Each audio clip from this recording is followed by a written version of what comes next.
Hey,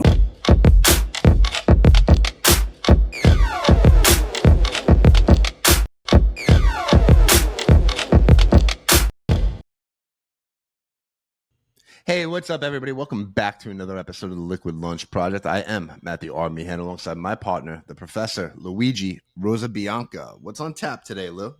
Matt, today, if there ever was the opportunity to have a perfect guest for you and I, this is the perfect guest. This is a publicly traded company, so it taps into your Wall Street roots, but it's also a food business, and I'm such a foodie, man. So you and I are like living nirvana for the next 30 minutes.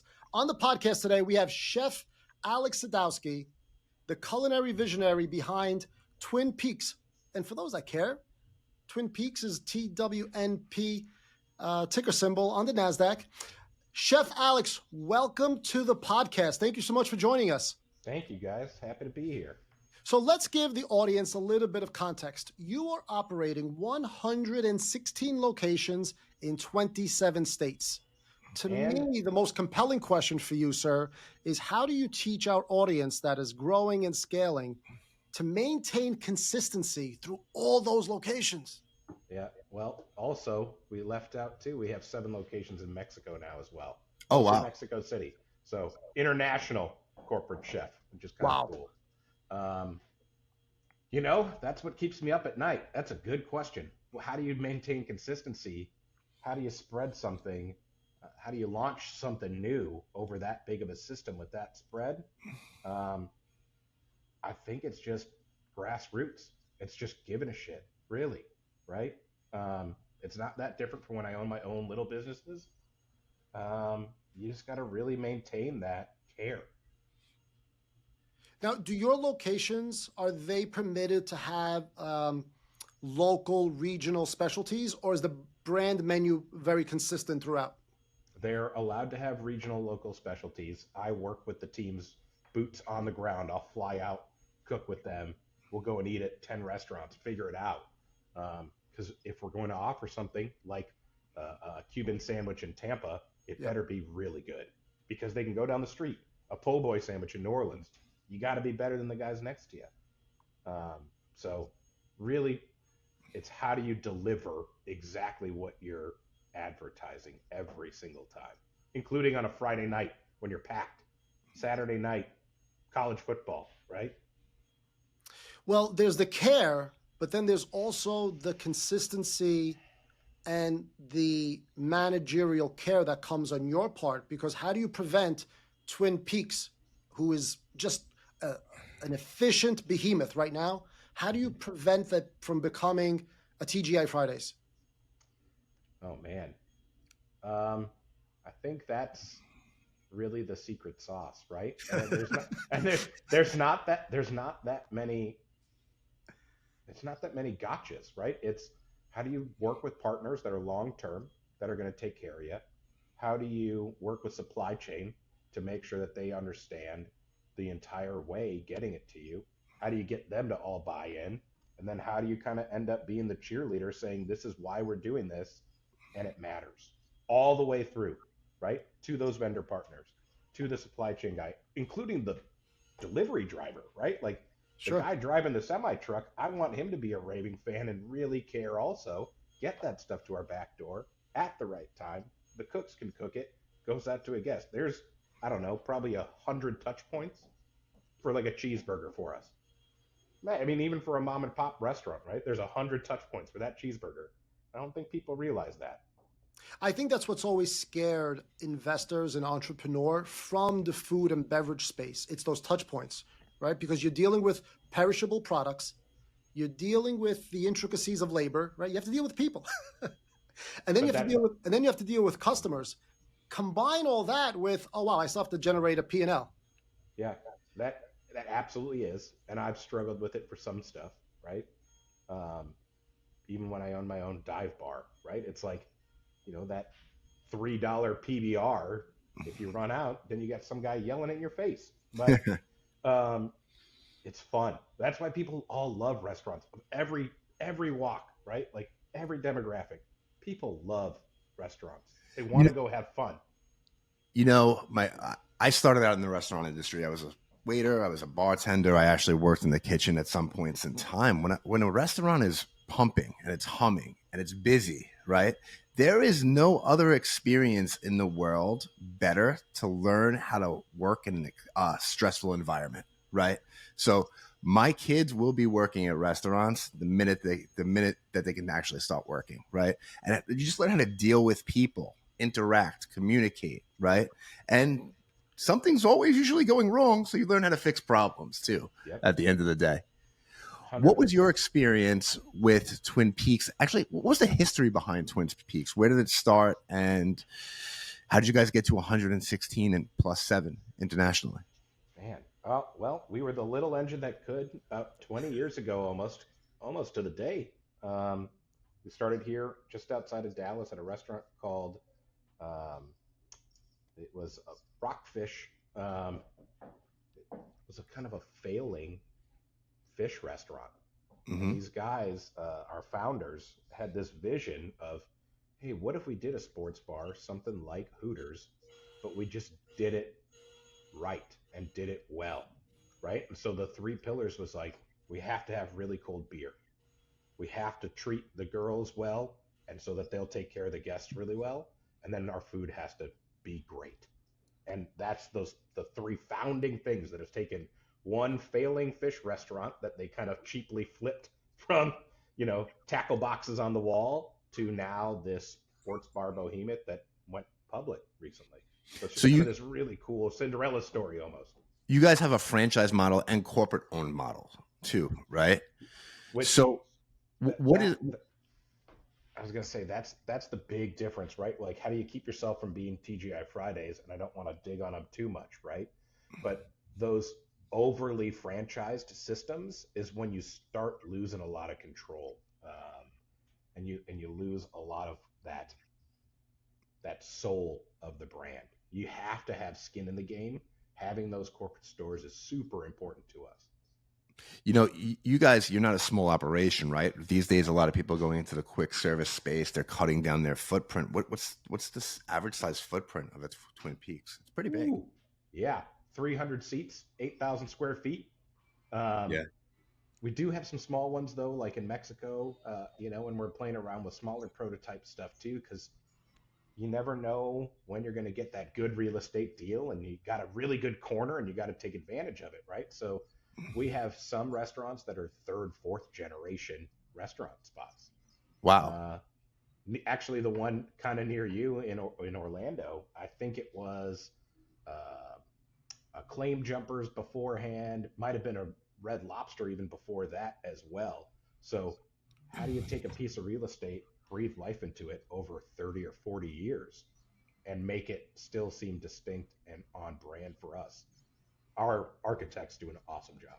Our construction guys are badass. Hey, Chef Alex, on from a macroeconomic look at the food business, how does an operator like you deal with culinary trends? Like, do you remember like years ago, the three of us old enough to remember every menu had a Caesar salad. Yep. And now everyone's doing farm to table. Like, where does a chef need to be reactionary in meeting those macro trends? And how much does a chef say, you know what? That's not us. We don't do acai bowls. Yep. That's an awesome question. So, especially in my previous life, right? I was really doing a lot of emerging brands, smaller restaurants, and getting them ready to scale up. Um, and we've always kind of looked at each brand as if it's a living and breathing entity, right? We called it the brand DNA. So talked about pillars, right? But that brand DNA, if everybody all agrees on it, you can look at every decision you're making against that. So acai bowl, nope, doesn't fit at Twin Peaks, but it probably fits at somewhere like First Watch. Their brand DNA that fits in there, right? But we're even looking at it from what beverages are we serving? What bourbon do we have available? What glasses are we using? What kind of ice are you going to serve? So really, it can make those day-to-day decisions a lot more clear of, is this right to steer the brand in the right direction? So you've been with the company for a long time now, right? Mhm. And during COVID, what we've seen was a lot of larger restaurant organizations scale back their menu and switch things around. What did you guys have to do during that time to stay open and still thrive? Well, we were blessed by being in some pretty good demographic areas that were the first to open up, right? So Mhm. we really just came out swinging in Florida and Texas. But we knew we had to change it up. To your point, I used it as a great excuse to clean up all of these one-off, right, one-trick ponies in the supply chain world. If I had a sauce that was custom made for us, nope. How are we going to make it scratch and make it in-house? Um, right? If it was the low seller, it just got cut. Kind of took out a lot of the emotion to it, and we could get a little bit more critical and put us in a really good position for these next. I mean, it's been 4 years of growth since then, and I think it was kind of that springboard that took us from. I think at that time we were probably 60-ish restaurants, so almost a doubling right at that same time. Really helped out a lot. When you guys are creating the menu, you're trying to source a lot of stuff locally. What challenges does that bring about? Huge. But there's some benefits to it too, right? And I think everybody can tell you that trying to purchase on a national scale, you do get a lot of weight behind you. But if you can get down to having a local farm that's growing tomatoes, understand that they are part of the bigger system, still give you a benefit from that buying power, but then I just have less transportation, warehousing costs. And then to go back to what we were talking about, that local person is way more bought in the brand in general. They want to be our champion. They want us to succeed.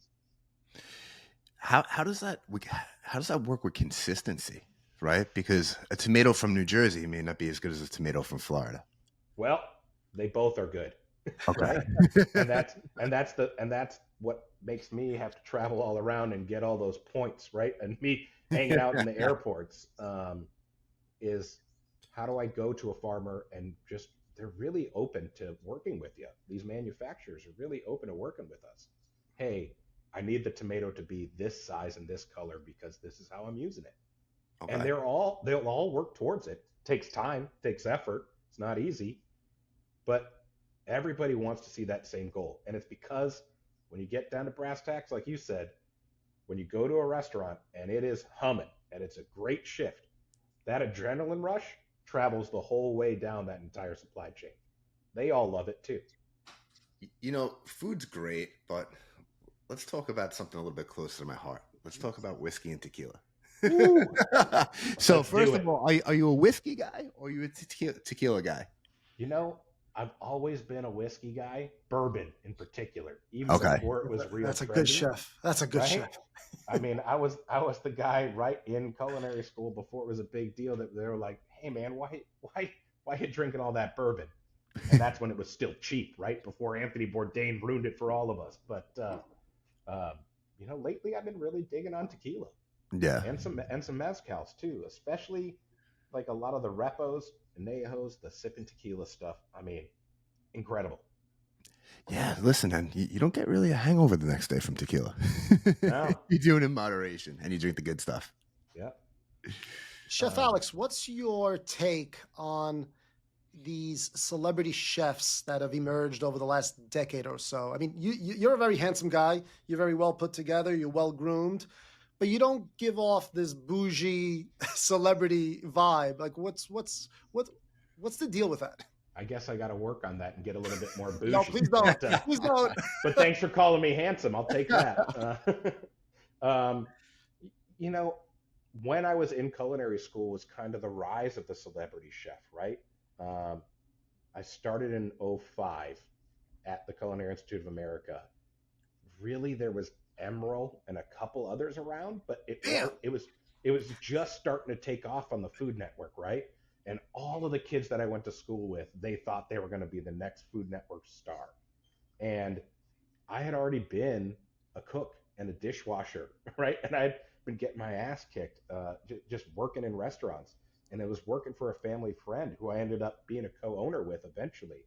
So I saw that kind of grassroots, how hard you had to work to just make it day to day before I even thought the celebrity stuff was going to happen.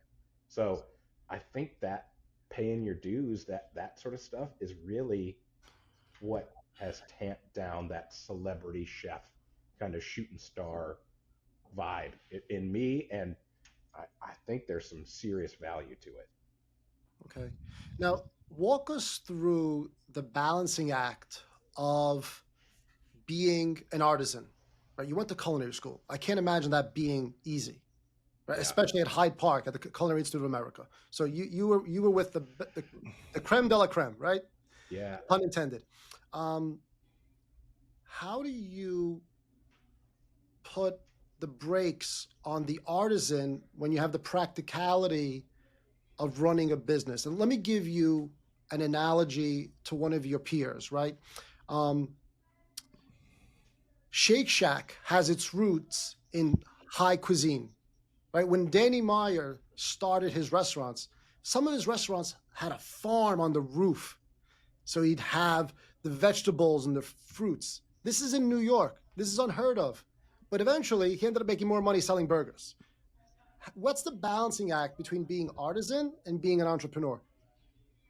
I used to have to watch the webcam to be able to go to the original Shake Shack, right? Sitting on the webcam going, when's the line low enough and I can run over there. But you know, even for Danny Meyer, right? He still loves his fine dining restaurants and that Yes. beauty. I do too, right? Love to go to them. But I think when I started really owning my own bar and grills, that's when I kind of could peel back and go, there is beauty in a really well made smash burger. And I kind of think that's kind of what Danny and those guys realized too, right? Like, hey, if we're sourcing really high end beef from the best butcher place that we can get in New York City and using that to make a burger, there's some beauty there. It's like the pasta aglio olio. The simplest thing is the most difficult to make. Right? Like there's that simplicity and that beauty there when you strip it down that is really cool. Now, I think I've always had a drive that I wanted to make some money, right? So, and fine dining for the last 20 years has been really hard. So when I've seen my peers that are doing that sort of stuff, right? The guys that are in New York City or in LA that are Michelin starred restaurants, 3 Michelin stars, the pressure that they put on themselves, their work-life balance to make $0.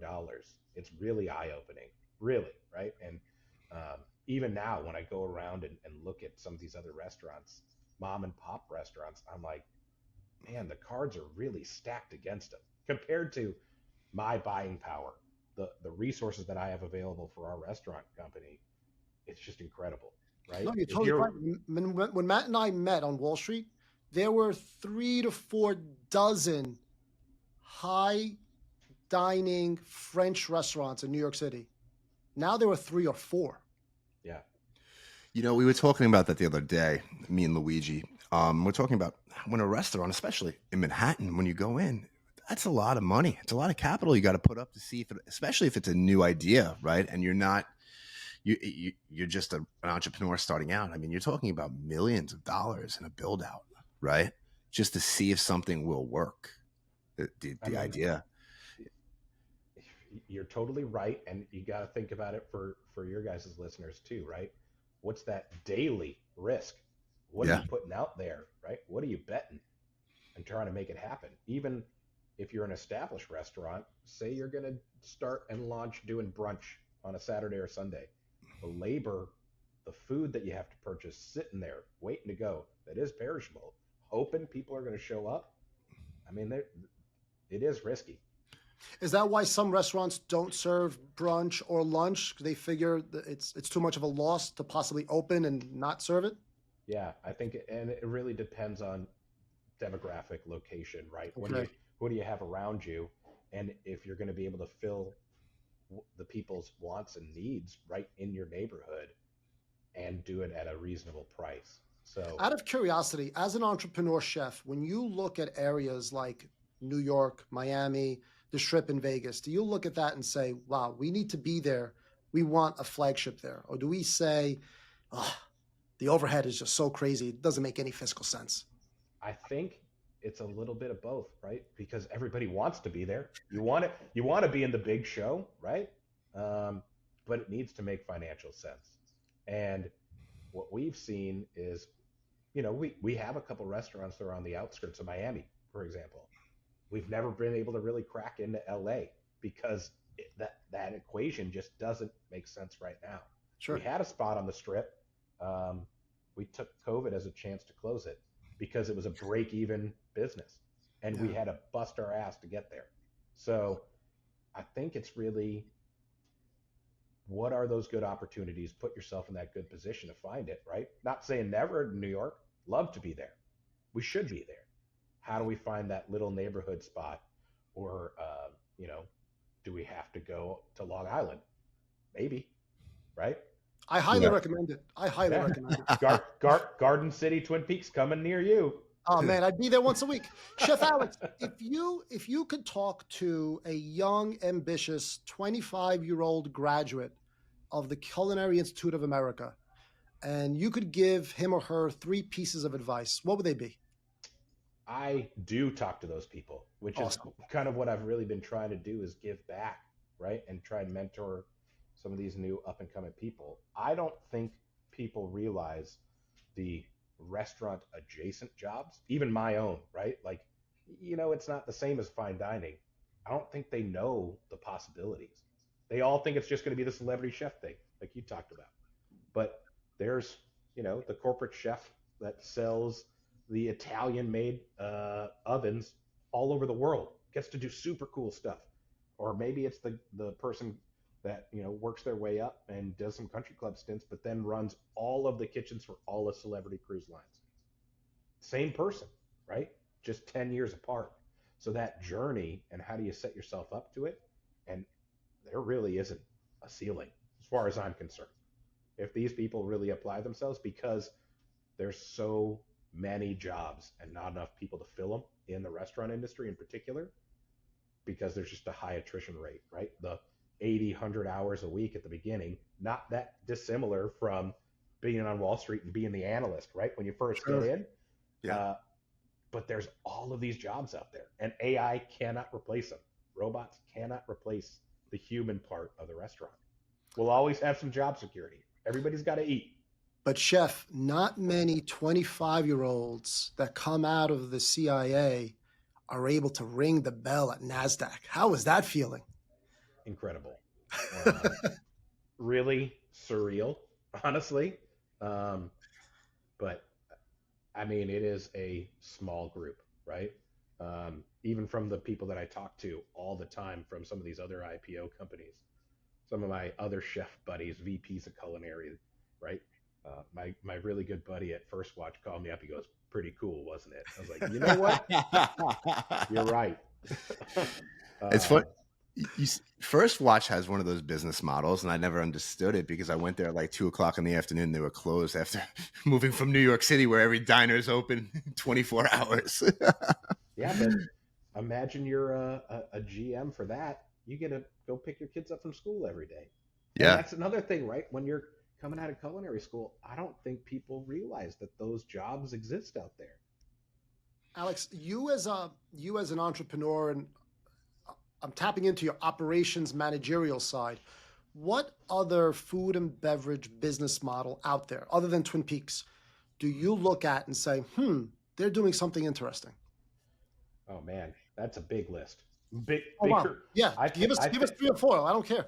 I think the good examples actually outweigh some of the bad ones, right? That you see Really? in the news all the time. These, file for bankruptcy, you know, reorganizing, all this other It stuff. breaks your heart.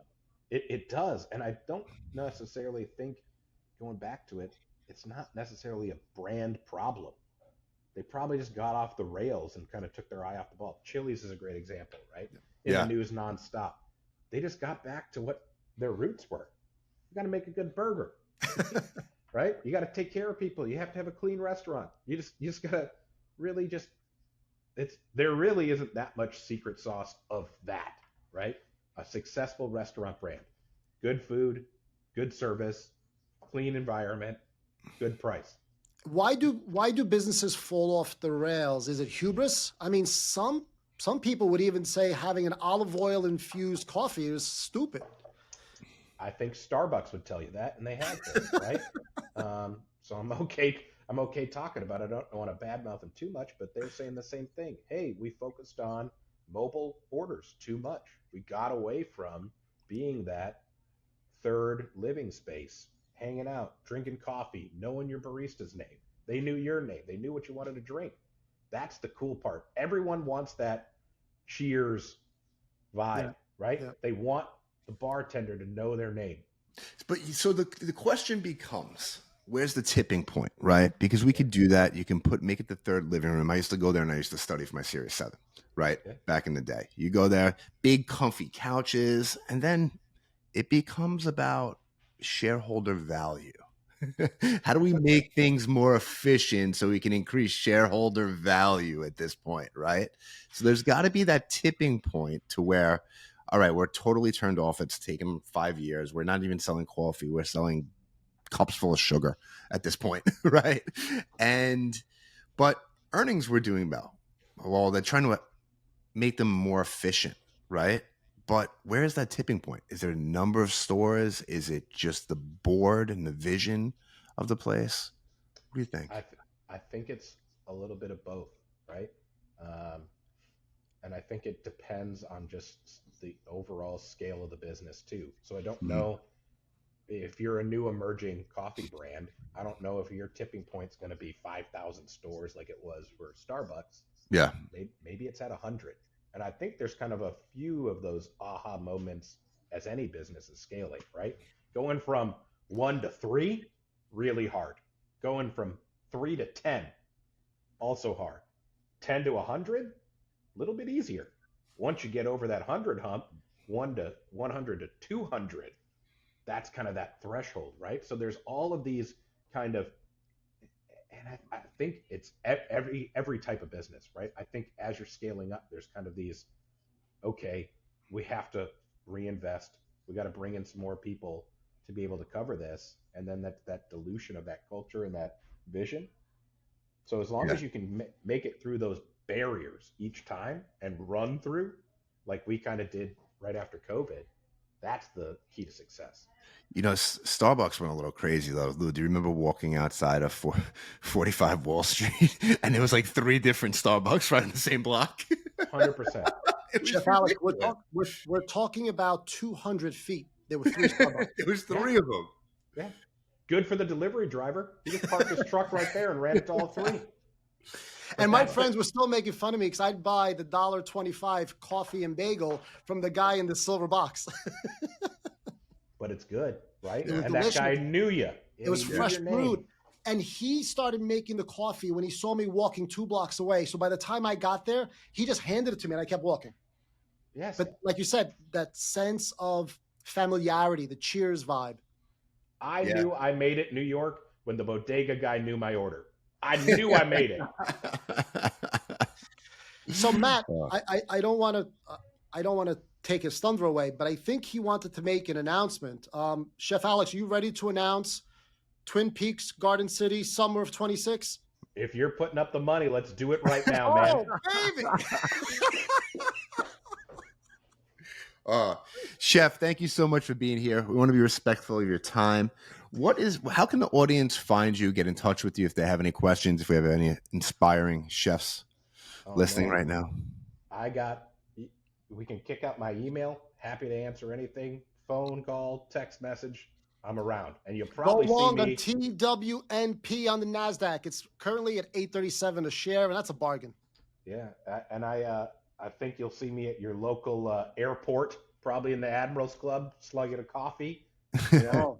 Is that the next wave for Twin Peaks at airports? We are looking at some. We're still Good going luck. to do some international expansion as well. But I mean, we're 20% growth this year, probably 25% next year.